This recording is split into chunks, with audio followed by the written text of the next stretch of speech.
Haalli bahaa giddu galeessaa daqiiqaan jijjiiramaa dhufeera. Ameerikaa waraana lafoo gara Iraanitti erguuf yoo dhaadattu, Iraan haleellaa cimaa misaayilota ciccimoo fayyadamuun Israa'el irratti roobsaa oolteetti. Ameerikaan Doonaald Tiraampiin durfamtu waraanni Iraan waliin jiru torbee sadaffaa seenaa yeroo jirutti loltoota lafoo gara Iraanitti erguuf yaadaa jirti jedhameera. Iraan gama ishee loltoota Ameerikaa gara ishee dhufaniif simannaa ho'aan akka taasifamu beeksisteetti.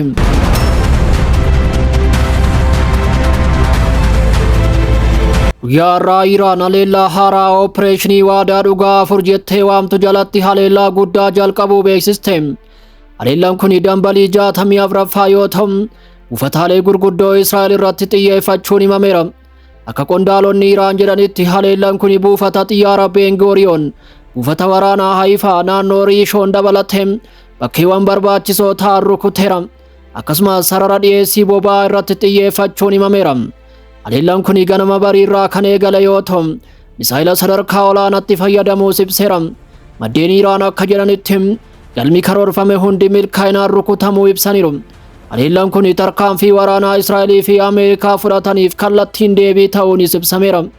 Kana malees Iraan misaayila fageenya giddu galeessaa fayyadamuun doonii 5ffaa Ameerikaa kan galoo galaana Pershiyaa keessa jiru haleeluu mirkaneessiteetti.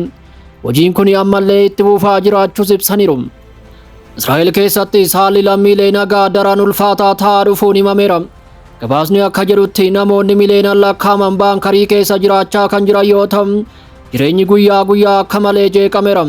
Haleellaan dabalaa dhufuu fi sodaa fi mirkanaa'uu dhabuunis guddachaa dhufeera. Gama biraatiin Iraan diroonii Israa'el 2 dachee ishee irratti rukuttee buusuu himteetti.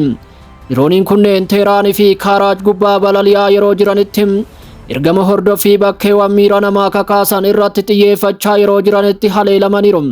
Gama biraan hooggantoonni waraanaa Iraan akeekkachiisa cimaa kennaniiru. Dhaabbileen boba'aa isaanii irra deebiyyoo haleelaman bu'uuraalee anniisaa guutuu naannichaa irratti xiyyeeffachuun deebii hamaa akka kennan himaniiru. Akeekkachiisni kun yoo walitti bu'iinsi kun itti fufee badiisa bal'aa akka geessisu doorsisa cimaa waliin kennameera.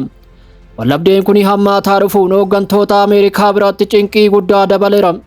Ministeerri waraanaa Ameerikaa Pete Hegseth waraanni kun yoom akka xumuramu ifa miti jechuun ibsaniiru.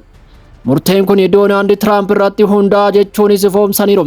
Hegseth waa'ee baasii waraanni kun baasisu irrattis dubbateera. Waraana kana itti fufsiisuuf doolaara biliyoona 200 ol barbaaduu malas jedheera. USA lola itti fufee jiruu fi gara fuulduraatti godhamu deeggaruuf maallaqa koongiraansii gaafachuu akka itti fuftus cimsanii dubbataniiru. Ibsa wal fakkaatu kanarratti qondaalli waraanaa Ameerikaa Dan Keen akkaataa humnoonni Ameerikaa naannicha keessatti socho'aa jiran ifa godhaniiru. Xiyyaaronni E-10 daandii bishaanii ijoo wallabdee kanaan miidhame Strait of Hormuz keessatti bidiruu saffisaa Iraan irratti dammaqinaan xiyyeeffachaa akka jiran himaniiru. Helikopteroota Apache keessatti gareewwan hidhattoota Iraan waliin hidhata qaban rukutuuf itti fayyadamaa jiraachuu ibsaniiru. Michoonni Ameerikaa tokko tokkos hojiiwwan kanneen itti makamaniiru jechuun ibsaniiru. Kana malees Ameerikaan Doonaald Tiraampiin durfamtu waraanni Iraan waliin jiru torbee sadaffaa seenaa yeroo jirutti loltoota lafoo gara Iraanitti erguuf yaadaa jirti jedhameera. Iraan gama ishee loltoota Ameerikaa gara ishee dhufaniif simannaa ho'aan akka taasifamuuf beeksisteetti. Qondaalonni Ameerikaa akka jedhanitti loltoota dabalataa 10,000 lakkaa'aman bobbaasuun hojii waraanaa cimsuuf wanta hammaachuu danda'uuf qophaa'aa jiraachuu himaniiru. Qondaalonni Ameerikaa humna gara Iraanitti erguuf marii gaggeessaniiru.